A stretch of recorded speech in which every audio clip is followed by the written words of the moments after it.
Voice of Russia in London, my name's Brendan Cole. This is Telling It Like It Is, our weekly look at the stories making the headlines, as discussed by the broadcaster James Whale and the former Kremlin advisor Alexander Nekrassov. Welcome, gents.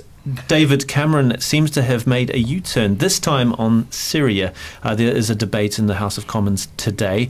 There's been effectively a motion that will be put which basically says, let's have another debate in the House of Commons. I mean, what do you make of all this toing and froing, James, over the last few days, the developments on the conflict in Syria? Well, I'm actually glad that they've had to step back from the breach. It's ridiculous. We're looking for another argument. Now, is it because David Cameron thinks this will do his credibility some good? Because for some strange reason, politicians seem to think that if they have a war that they can be involved in, it'll make them look better. It most certainly did for Margaret Thatcher. It didn't for Tony Blair. It won't for David Cameron. There is absolutely no point in Britain. There is no stomach in Britain. The British people do not want us to go steaming into Syria or anywhere else, particularly as we don't know who has used chemical weapons. And considering that the rebels are made up of all sorts of people with no proper leadership, including Al-Qaeda supporters in there, why on earth have we suddenly become so concerned about supporting them? Surely what we should be doing is what Ban Ki-moon has said, in the words of John Lennon: we should be giving peace a chance. Well, it seemed about 24 hours ago, Alexander, that there was a clamour for some kind of action that would happen within a few days. And in fact, a Conservative MP I spoke to said that he was very concerned, in lieu of an interim report from chemical weapons inspectors, there certainly can be no informed debate in the House of Commons. Now it seems like there won't be any kind of action in a few days. Well, I think that David Cameron is gradually destroying his credibility himself. I think that the main reason why they decided to make a U-turn is because of, strangely enough, Ed Miliband. Because Ed Miliband warned the Tories that his party will be against it. I think the Lib Dems, some of the backbenchers, were saying, we're not going to go with this. And that was the only reason why they changed their policy, their position, and now saying, no, it's the first hearing. So they summoned Parliament from the summer break to tell them that you're not going to vote on anything this time, that you're going to vote on something next time, which already looks ridiculous. I think that this just shows that David Cameron is not a strong leader as he wants to be. Do you think William Hague is trying to make another vie for leadership? Because William Hague, the Foreign Secretary, has come out continually, very strongly in favour of action. He is known to have not wanted to continue in politics. People are saying he's thinking of getting out of politics. He has a very lucrative career as an after-dinner speaker. Do you think he actually is saying this now because he thinks this might be a way of getting himself elected as the next leader? I think that's the worst scenario that he worked out, because he has no chance after that. But do you think he wants it? Is that what he's up to? I think that he's just siding with the Americans. And the thing you must understand, James, probably you don't know this, but this so-called special relationship is about British politicians sucking up to America and doing whatever they tell them. That's the whole point of the special relationship. No, I'd never heard that before. It has well, to be that's said. good. That's good. Never ever heard that before. You come here to learn things, not Alexander, just to say do you see this as sucking up to America, though? There's worldwide condemnation of the images of the chemical weapons attack, or we're going to find out the extent to which chemical weapons were used, if any. But it's really in response to international outrage, and perhaps David Cameron, while he was on holiday, overplayed his hand a little bit. Not a little bit, a lot. And the problem is that, of course... That's different to following America's lead. The problem is that there is Iraq. The shadow of Iraq is everywhere. And after Iraq, and Libya as well, there is a problem with saying exactly the same things as they said about Iraq and Libya. We're going to protect innocent civilians, they said. They can't do that. And they were whacking them left, right and center. But listen, don't you think Obama looked really sheepish yesterday when he was giving the memorial talk about Martin Luther King? And he was pressed on this, and he didn't look very happy. He didn't look as if he was in control of really what he wants to do. Well, I don't think Obama decides on that matter, to be honest with you. I think there are other people, in the shadow, and also his new advisors who are all hawks. They're telling him, let's do that, and so on. I think, there are several things we need to point out here. First of all, America is not a country to tell others about chemical weapons. During the Vietnam War, let me finish. Vietnam War, they poured about 76 million liters of toxic agents, including Agent Orange, over Vietnam, over vast territories. We had about 400,000 dead, 500,000 children born with defects, right? But that's why they should be talking about it. They are the ones who supplied Saddam Hussein with chemical weapons he used against Iran and against his own people. Now, it's very hard to listen to American propaganda, and it's propaganda basically, saying that how dare somebody used chemical weapons against somebody there. And the last point I would like to make is that recent developments have shown that strange sort of happenings were going on between Turkey, on the border to Turkey and Syria, because there was a group of terrorists caught there with chemical weapons going into Syria. Okay, well, we can certainly agree that there's mixed messages coming from Barack Obama, but a more categorical message from the American president came yesterday during the celebrations of this famous speech of Martin Luther King, the 50th anniversary of the March for Civil Rights. What do you think Martin Luther King would have made of a black president, James Whale? What do you think? I think he'd been very happy about it, whether or not he would have thought that Barack Obama has actually done enough to help equality in this world. And there are huge parts of this world where people still do not understand that the color of your skin just happens to be a problem of pigmentation and nothing more. There are still people all over the world who seem to feel that somebody's skin color depicts the sort of human being that they are. I think America have made great strides in the right direction, but I think there's still quite a lot of bigotry there. You sound like Bill Clinton, you know? Honestly, nothing you wrong with sound being like Bill Clinton, is there? Now, let me tell you something about this speech. This speech was relevant then, in 1963. There was blatant racism, there was inequality, and so on. Now we had a situation, 50 years later, when the American president, the first black American president, was standing there in front of the crowds and saying that no, we have to continue struggling for equality. Now that's the big mistake and the big question about Obama. Is he the president of the black people of America, or is he the president of all Americans? Because I really have my doubts about that with this Trayvon Martin incident. When just to explain, he was the man that was shot dead. Shot by George Zimmerman, and he was found not guilty. Yes, and then he came out 5 days after the verdict. Wow. The big issue was that President Obama should have come out and said, "Look, we are all Americans. The court of law has made its decision." What I'm saying here is that Obama actually inflamed the situation even further. He is the president of the all American people, not just of the black people. So he has to look after everyone. You see, I think you're wrong. I think you're completely wrong. I think there's still quite a few issues in America about racism, and I think that is the problem. And I think that Obama being the president, I think Martin Luther King, to go back to your original point, would have been very happy to see a black American president of the United States. But I don't actually think Obama has done much to actually increase harmony with the two races in America. And I think the problem in America is, and it's not so much black on white, it's more Hispanic now. There are people who live their lives in their own sort of ethnicities and refuse to amalgamate. And I think if the world is going to become a more peaceful and better place, people of different races have got to realize that nationalism is not the way forward. We are confusing things here. But what James is missing, like all liberals do, is that racism... I've never been called a liberal before. I like that. That's quite nice. Liberal. Yes, I quite like that. That's good. That's a small L, maybe. And the point here is this. At the present age, racism is a two-way street, unfortunately. It is not, you see, we have to stop saying, oh, this group is only attacked and so on. It's a two-way street, and that's where President Obama had to be very careful every time he came out and said something inflammatory. And that's his problem. And his biggest problem is that when he said, yes, we can, the black population of America expected him to do something about it, especially as he hinted that he's going to help young black Americans find a job, education. He didn't do anything. It's very difficult in America, as it is everywhere else, to find young people jobs anyway, of whatever but the point is that he's not known for his active measures.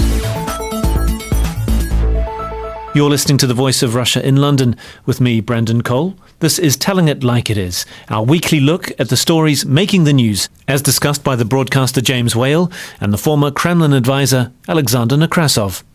Okay, well, getting back to the racial issues in the United States, and certainly there was a feel-good factor on MLK Day, and what Barack Obama said, I suppose, that's at odds. I think we can agree with the case of George Zimmerman, who was acquitted in court. Also appearing in court, of course, is Bo Xilai.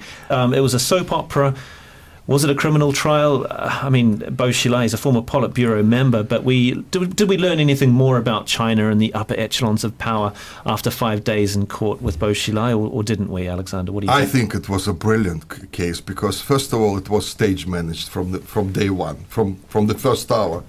And obviously, Bo Xilai knew that if he goes further than he's allowed to, there'll be problems for him. Now, in China, so that you know, all top government politicians, especially party bosses, they never go to jail. They never go to prison. They can be given, like his wife, Bo Xilai, she was given, suspended death sentence. I mean, a weird sort of sentence. Does that mean life in prison? Well, she's under house arrest. And that's how it works out here. He'll probably be sentenced to 25 years. He'll be sitting at home writing his memoirs or something. But the point here, which is interesting, is that when a communist country starts changing and moves to a free market economy, corruption is always there because it's easy, it's accessible, and especially people in great power, positions of power, they amass vast fortunes. Now, Russia went through this under President Yeltsin, and I know that very well. I've met those people. And this was a chaotic situation. The economy was politicized, so many people made a lot of money. But on the Bo trial, though, there was a British strand to this. Bo's wife, Bo Xilai, was given a life sentence for murdering Neil Heywood, who was a British businessman. Yeah, and I think one of the reasons why this has come to trial and why it's being done like this is because of the British perspective, and they want to be seen to do something. But I don't think we find it, as Alex says, I hate to agree with you, but it's a show trial. Well, you say it with a disagreement. I do, but I do, because you speak rubbish most of the time. But let's just go on from this. You can't say things like that to a former Kremlin advisor. Come on. I think that's exactly what I can say to you. But I think we learn nothing except that there's not been that much change in China, and that you're wearing a shirt made in China. Come on, it's a huge change. A watch and so on. No, come on. China makes everything for you. Have you finished? Is this case an existential threat to the Chinese political system? No, hardly, though, is it, James? It's not. It's a bit of theatre. That's all it is. It's a bit of theatre, and we don't learn anything. I think he played it well. Bo Xilai. I think he made the trial exciting, and it was the first time ever that the public was actually allowed to hear what was said. Well, because they're only allowed to hear what they want them to hear. It's not like allowing them to hear anything. They heard a lot this time, because unlike previous times, that nobody knew anything. It's a soap opera. It's a soap opera, and they're playing to a script. It was certainly courtroom theatre, I guess, as James said. Still as regards street theatre, we had the Notting Hill Carnival last weekend, held in London. Long-suffering residents having to put up with banging drums. In fact, I used to be one of those long-suffering residents until I moved out of the area. Oh, good. Alexander, what do you think about this annual 14,000 police officers positioned around it? This is an integral part of the fabric of London. This is a very important event, isn't it? Culture in it. Well, I think that this carnival, I've been to this carnival a couple of times because I was doing a film called From London with Love. Actually, London with Love? Yes, we had to call it. It was the Soviet times at the time. Yeah, but anyway, we went there with my camera crew and so on. And it was pathetic. All these people jumping, wearing strange costumes, which were probably recycled several times already, the stench of that strange food, and the drunks were everywhere. They were all drunk. And I don't understand why this street party should not be held somewhere else. Because the residents have been campaigning for years. They were saying, look, we've got nothing against the party as a party, but we'd really love to see it somewhere very far from us. And the mayor, remember Ken Livingstone, probably your friend, Red Ken, he said, how dare you? You're racist. This is a wonderful cultural moment for London. This is the biggest street party in Europe. And every time, these street parties would end in fights. But this year, 14,000 cops. That's like the Olympics. Well, roughly. Okay, James. Now, can I put some sense to this? First of all, the floats and the music are great. All right? Great. I like that sort of music. If you have no soul, you have no soul. Oh, I see. Shut up for a Okay. bit and I'll talk. The food, the smell of I love Caribbean food. Spicy food. Give me as much spicy food as I can get hold of. It's great. But there are problems. There are problems because if I lived in Notting Hill, which is an area of very small, narrow little streets, I don't want people urinating and defecating in my front garden. Which Why is not? what happened. It's good for the community, but it needs to be moved across the road and into Hyde Park, and that's where it needs to go. It can start in Notting Hill, by all means. It needs to go, in my opinion, and I think the opinion of quite a lot of people who live down there. You know what you said now is that it mirrors the article on our website about celebs being the fifth column of government propaganda, because that's what people don't understand. That celebs generally, and James is a celeb, or at least he says it on his book. He says a lifetime of nighttime, almost a celebrity you call yourself here. And basically what I find remarkable is that how people like James and others, they peddle the government line all the time. All celebrities, if you listen to them, what they say, what Really? they do, Give me they're an always example. politically Give me an correct. example.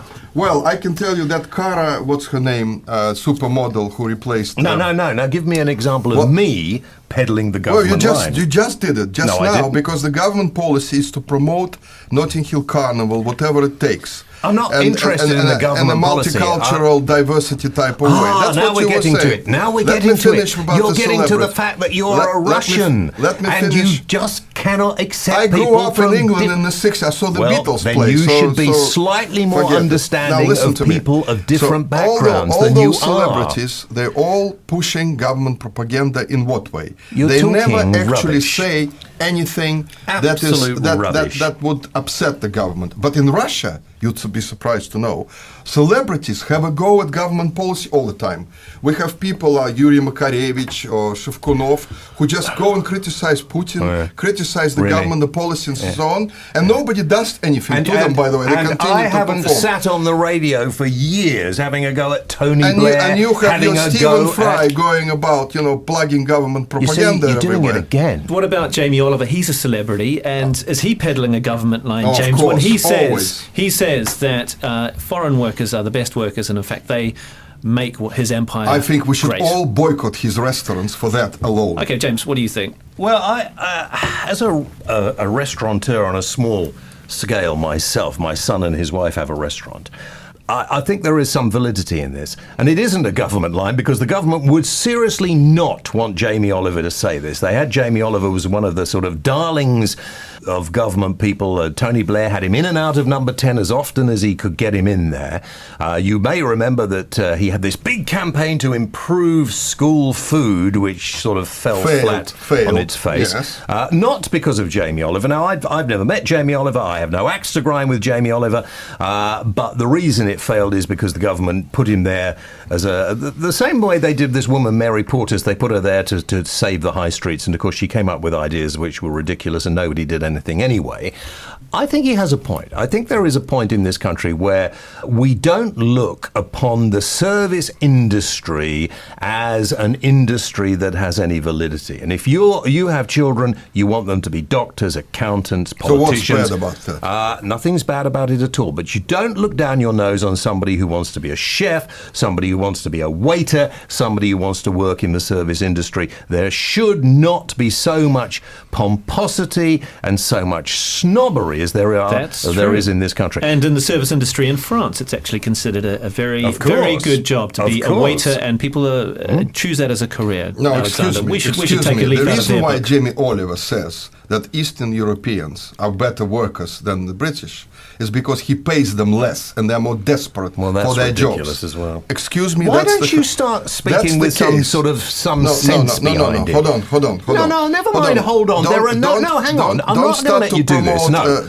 Jamie Oliver, because he has said Forget things Jamie which Oliver. have nothing to do with reality. Forget nothing Jamie at all. Oliver for a moment and just listen to the No, we're reality. talking In this about him in country, this case. you cannot pay less than the Oh, legal you can. minimum Oh, wage. you can. No, Oh, you you can't. can. And they get most of their wages from you know tips as well. how big is the black market market in Britain. Yeah, well, 80 billion turnover every year. Who is found doing that, and I can assure you Jamie Oliver won't be doing it, nor will anybody else who has a business that is out on the high street. He is a politically correct freak, just like you, because he is saying things that he knows will appeal to the politically correct brigade. Do you know, I'm now beginning to realise why you've been thrown out of Russia and stuck over here. I was never thrown out of Russia. They won't let him back. And I must tell you something. I must tell you something, that when he went to the Buckingham Palace to collect an OB or something, I don't know why they gave it to him, he was dressed as a vagrant. Right? When he went to see... What do you mean? He was wearing running shoes, look, he was no tie and everything. When he went to see Tony Blair, he wore a tie, everything proper and so on, and was sitting there looking at him as if it was some idol. I don't like that. That is, two-faced. When you are when you are faced with being caught out because you're talking rubbish, you shout. You always say rubbish, but you cannot really say anything when properly. Jamie Oliver went to get his OBE, he was wearing the requisite No, he was dress. Not. He was not. Just like Paul McCartney, who came and running Did you shoes. know that Jamie Oliver is the biggest selling author in English? Yes, I know. Bigger selling than J.K. Rowling sold many books, so what? Jamie Oliver, I like his books. I think the food he likes makes his books. Is delicious. I like but his people, pasta. Well, yeah, but people who think where the food is less delicious is hospitals. Apparently, hospital food in the UK is worse than prison food. Should we be concerned about this, James? Yeah, we should be very embarrassed about this, and I don't know what we do about it. I don't know why on earth people in prison are fed such good food. There are sometimes I think bread and water and a good thrashing would probably improve the prison population of this country. I'm not sure what we do, and there have been many people talking about celebrity chefs. James Martin, another celebrity chef, went in to try and sort out hospital food. He did a very good job, but then, of course, they're on tight budgets. They haven't got the money. And it seems ridiculous. If you've got somebody in hospital who's being treated, you're trying to get them better to get them out. If you're not feeding them proper, decent, good food, it's going to be even more costly because you're not going to cure them as soon as you could. Food doesn't cure anyone. I think, of course, it does. I think what we need to do is look at how we fund hospital food. If you weren't in hospital, you'd have to pay for your own food, wouldn't you? So maybe here's a bit of radical thought for you. Maybe we actually need, when we're in hospital, to pay a certain amount towards our food. Well, did you know that it depended on the NHS trust? Some NHS trusts spent an average of £4 a day per patient. Others, in other parts of the country, £14 a day. But some of the pictures of the hospital food didn't even look like food, Alexander. It just looked like mush. Well, to be honest with you, I don't know any country in the world that has great food in their hospitals, I'll be honest. I'm not saying, how bad it's here and there, but the problem with an NHS is this. Under Tony Blair, they quietly started to privatize it. Private contractors started building hospitals. All these NHS trusts are in debt up to their eyeballs. They have no money to pay for anything practically. They're cutting their services drastically. Now the Labour government is former Labour government and Labour ministers saying that Conservatives are going to privatize the NHS. I think they're right. They have to. Because what happened under Blair is that they have debts of tens of billions. This was basically a behind-the-scenes deal between Labour and those private contractors. I don't really see how they can get out of this mess. We will see it getting worse. So what we do... They're in debt. They're paying off all those debts, astronomical debts. They can't repay them. So the Conservative will say, look, we have to hire private subcontractors. Well, they're not going to do that. They've had their fingers burnt by Tony Blair's idea and his government. They'll do it. No, they can't afford to. I mean, they're in such disarray as far as having to pay back on this private-public partnership. It was a disaster. Maybe Tony Blair needs to be brought back and brought to account for why he made such appalling decisions. Well, that would be good. Yeah. That would be good. We were speaking about hospital food, but I would like to get another catering issue out there. Do we have to? More than as many as 4,000 British pubs going out of business next year. That's unfortunate. The editors of the Good Pub Guide said that something like, that's almost 10% of the public houses in the UK forced to shut, and they're saying that it's because pubs are stuck in the 80s and complacently offering indifferent food. James, this is an integral part of British culture, the pub, isn't it? So we need to really try and save it. It's not well, it is, and I think I've said before, I was brought up in a pub. My parents had a pub less than a mile from where we're sitting at the moment. And life has changed. When pubs first came up, that was where you went. There wasn't anywhere else. Now there's a lot more competition. You've got the coffee shops, you've got the restaurants, the wine bars and everything else. A traditional British pub, unless it is making a good food, unless it has something else going for it, is not going to survive. People don't pop into the pub and even if they do, if they pop into their local pub on the way home for a couple of pints, it is going to be very difficult for that publican to make a living, and that's why some of them are going you're out missing the main point. First of all, business. The supermarket chains have undermined pubs. They're selling a case of beer, which you have to pay the same amount for a pint in the pub, first of all. Secondly, pub chains, you know those big ones, Weatherspoons, they are just pushing them out of the market because they offer such cheap deals. They give you a pint free if you have this and that on that day. Well, that shows how little you understand about the pub trade. The third thing which you always have to understand, that sometimes the powers that be in governments like people not to gather together. Because they talk about things. They like them to sit in front of the box, watch trash, and drink this cheap lager. Because they are social. Alexander, meetings. what about the push for minimal alcohol pricing? That was to stop people buying cheap alcohol and doing exactly what you've just described. No, what it does, it allows the black market to move in at once. Already every third cigarette in Britain is counterfeit. Every third one. Why? Because the excise tax is 75%. So Osborne is getting 75%. Can we get back to talking about the pubs for a moment? Listen, the problem with we're talking about booze as well. It's the same. All right. The problem with the pub is, there is a problem with supermarkets selling very cheap booze, but that isn't the problem with the pub. There were pubs, maybe 2 or 3 in every street, and now people live life differently. And people go to their pub. They watch the trash on the box all the time. People go to the pub for a meal in the evenings. They go to meet their friends, have a few. The idea that you go into the pub and have a couple of pints on the way home from work has changed because those pubs didn't make enough money to keep going. Most of the pubs in Britain were owned by the breweries. They were tied to a brewery. So to all intents and purposes, they're part of a chain. So they could only sell beer from the brewery that they were tied to. Very few pubs were what you call freehold. And we have got some amazing pubs. In the country, in Britain, we've got some amazing pubs. Where the pubs have been closing to a great extent is where there is a lot of competition and where the pub hasn't kept up with the new traditions. And that's why they've closed. Pubs are better here than in Russia, aren't they, Alexander? And we need to save them. Well, in Russia there are many pubs. They're called the English pubs. So I think they're moving over there now because Irish pubs, English pubs, and no, in Russia they are very good now. Excellent. And on that note, we'll have to call time on this week's edition of Telling It Like It Is, our look at the week's stories, as discussed by the broadcaster James Whale and the former Kremlin advisor Alexander Nekrassov. You're listening to The Voice of Russia in London with me, Brendan Cole.